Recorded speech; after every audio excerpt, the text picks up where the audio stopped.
Good morning, students. Once again, I welcome you back in my biology classes with Chandrakant sir. Student, a figure is there in front of you. You can see. Now you can guess the topic which I am going to deal today. Yes, of course. This diagram is showing the pollination in case of Vallisneria and pollination in case of Zoastera. Clear, student? You already know that Vallisneria and Zoastera, these two are the aquatic plants. Clear, Vallisneria ये fresh water plant होता है और Zostera ये marine plant होता है. Clear. तो last time में मैंने आपको पॉलिनेशन के बारे में ब्रीफ किया था. I have explain the pollination, means of pollination, what are the various factors, pollinating agent, ये सारी चीजें हम लोगों ने डिस्कस कर दिया था. अब स्टूडेंट कभी कभी बोर्ड एग्जामिनेशन में क्वेश्चन पूछता है कि describe the process of pollination in Vallisneria, describe the process of pollination in Zostera. Clear. तो आज हमारा जो लेक्चर है वो प्योरली वेलिस्नेरिया में पॉलिनेशन और जोस्टेरा में पॉलिनेशन पे बेस्ड है. इट्स वेरी सिंपल, आप डायग्राम बोर्ड पे देख सकते हो. Clear student. So let us continue with the pollination in Vallisneria. पहला इंफॉर्मेशन तो आपको पता होना चाहिए स्टूडेंट कि वेलिस्नेरिया एक्वेटिक प्लांट होता है, फ्रेश वाटर में होता है. Clear. Now let me discuss here in case of Vallisneria. आप देखोगे मेल और फीमेल प्लांट जो है अलग अलग होते हैं. क्लियर. और यहां पे in case of Vallisneria epihydrophily होता है. इपीहाइड्रोफिली मतलब what? The pollination takes place on the surface of the water. Epi means ऊपर. Clear. Although it's an aquatic plant, but pollination is always takes place on the surface of the water. Clear.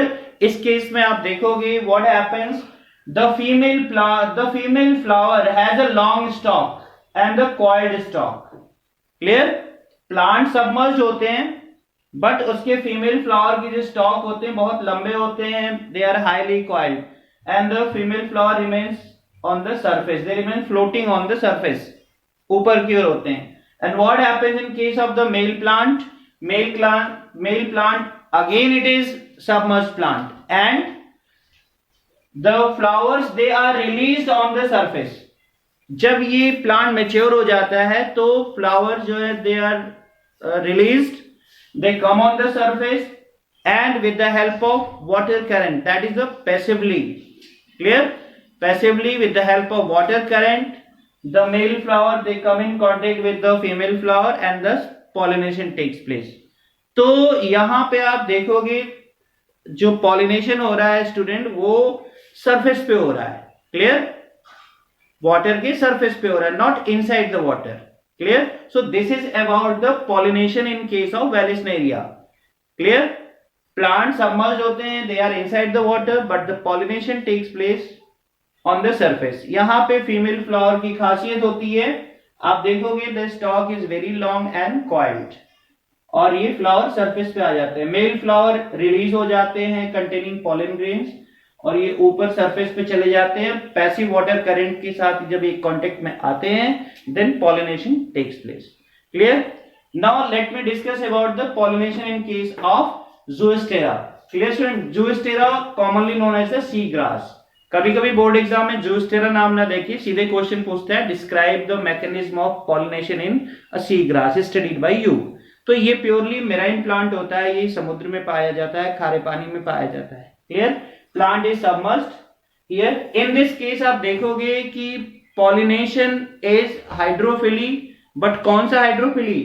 Hypohydrophily. ये एक example होता है, आपने पढ़ा है hydrophily दो तरह का है, इपीहाइड्रोफिली and hypohydrophily.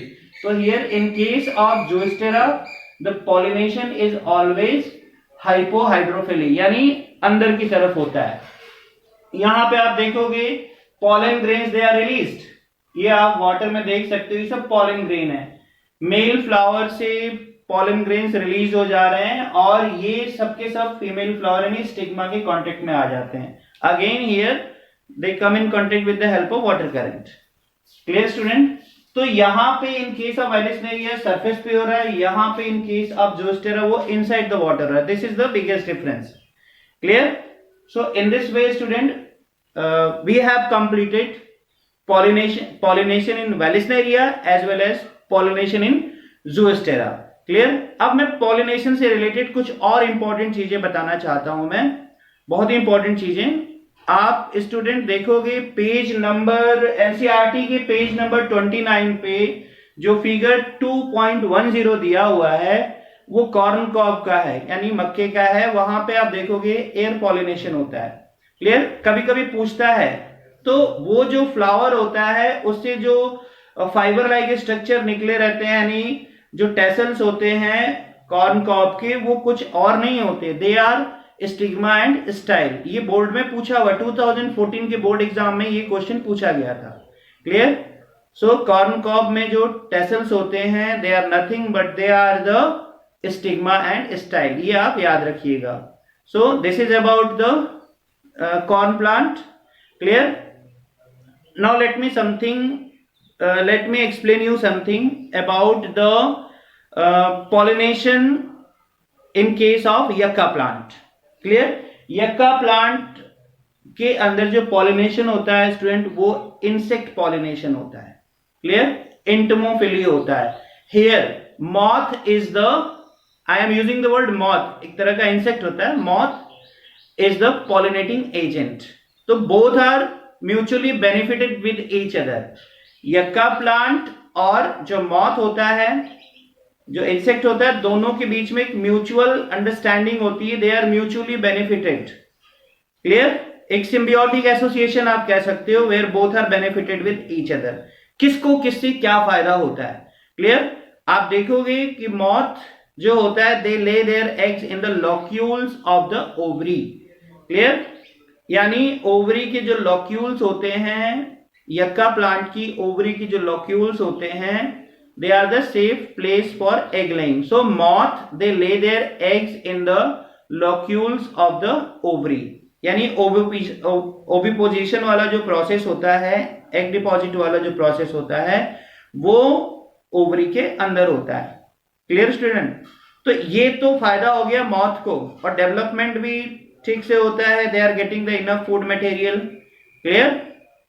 So in this way the moth is benefited. और यक्का प्लांट को क्या बेनिफिट होता है? उसकी लाइफ साइकिल कंप्लीट होती है, यानी पॉलिनेशन कंप्लीट होता है। पॉलिनेशन कंप्लीट होता है, एश्योर्ड सीड्स फॉर्मेशन होता है, तो यक्का प्लांट की लाइफ साइकिल कंप्लीट हो जाती है। क्लियर? तो in this way both are benefited with each other. Clear? Yucca plant को पॉलिनेटर मिल गया, मॉथ को एग डिपॉजिट करने के लिए जगह मिल गई। 4-5 लाइन में एनसीईआरटी में लिखा हुआ है स्टूडेंट, आप देख सकते हो उसको, पेज नंबर 30 पे 31 दोनों पे दिया हुआ है। So you can easily go through with that. तो ये मैंने आपको पॉलिनेशन के बारे में कुछ चीजें बताई। और एक कभी कभी पूछता है कि in case of insect pollination what are the rewards given by the plant to the insects. So common rewards are the nectar and the pollen grains. Clear student? आप देखोगे कि the plant they provide nectar and pollen grain as a reward to the insects. और पौधों को क्या benefit होता है? They get the pollinating agent or the pollinator. So both are, again here both are mutually benefited with each other. Clear? यानी plant को life cycle complete करने के लिए पॉलिनेशन का प्रोसेस कंप्लीट करना होता है, और उसके लिए they have the insects. Clear? और इंसेक्ट को क्या फायदा हो रहा है? उनको खाने के लिए पॉलन मिल जा रहा है, नेक्टर मिल जा रहा है। Clear? So in this way both are benefited with each other. Clear student? So with this I have completed the pollination. Clear student? आप देखोगे आपकी स्क्रीन पे कुछ पिक्चर आ रही होंगी, यक्का प्लांट की पिक्चर आ रही होगी, मॉथ दोनों के अंदर एक दिखा रहा होगा किस तरह से how these two are beneficial with each other. आपके पास कॉर्न कॉब की भी पिक्चर आ रही होगी, वेलिस्नेरिया की भी पिक्चर आप बोर्ड पे भी देख सकते हो, स्क्रीन पे भी आपके भी आएगा, आप देख सकते हो। You can easily find out the various pictures. Clear? आप वीडियो को बार बार देखते रहिए, पिक्चर को देखते रहिएगा। Clear? I think you are now very much clear about the topic pollination. Clear student? Now with this statement, I'm just going to conclude my lecture. Clear? Keep on watching my videos. Clear? Next time I will come with another video with the topic artificial hybridization as well as the you can say pollen pistil interaction. धीरे धीरे हम अपने syllabus को आगे बढ़ाते जाएंगे. Thank you very much. It's me, an orchid, and I'm one of the most cunning of all flowers. My perfume is a trick.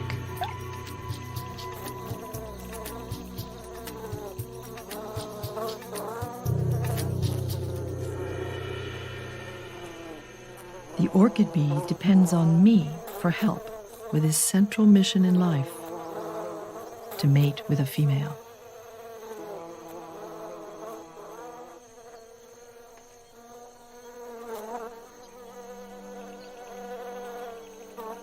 For weeks, he collects scent oils from orchids. Eventually, he uses his mix of fragrances as a kind of orchid cologne to attract a female. The scents come from me, a bucket orchid. The bucket is part of my trick.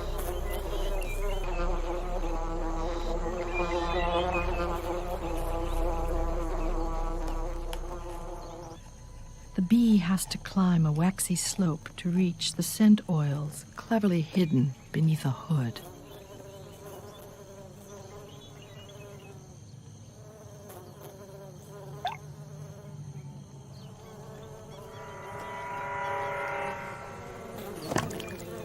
I've filled my bucket with a sticky fluid that makes the bee sink.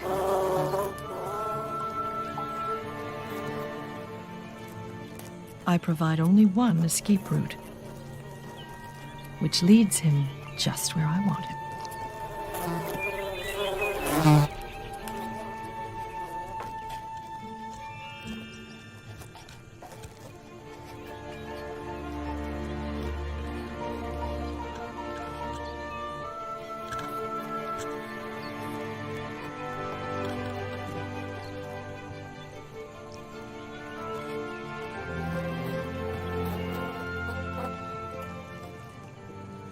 After the bee climbs out, I grip him tightly. I glue 2 pollen sacs to his back, each filled with tens of thousands of pollen grains. These are the only pollen sacs I will ever produce, so I won't let him go until the glue is dry.